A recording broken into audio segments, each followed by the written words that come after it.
Hello everyone, I just wanted to come back in real quick and show you all of our natural bath bombs embeds. So those are the blue. Just wanted you to see them. They are all complete. So the next step, we will be making our bath bombs. Just wanted to show you the nice vibrant colors that we have. All right, here we go. Just wanted you to see them.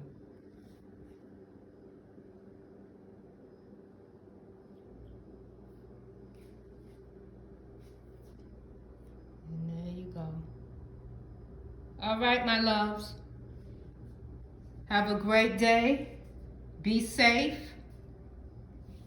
Enjoy yourself. And I'll see you in the next video. Love you. Glennceria, loving hands. How to make all natural bath bomb embeds.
Hello everyone. Hello, I just wanted to come back and show you all of our bath bomb embeds are in airtight containers, glass jars of all sorts. I also have some in a freezer bag right here. All completed and ready to be added to bath bombs. Just wanted y'all to get a quick look at those. all the embeds that we will be working on with our bath bombs. Have a great day. Love you, and I'll see you in the next video. Bye for now.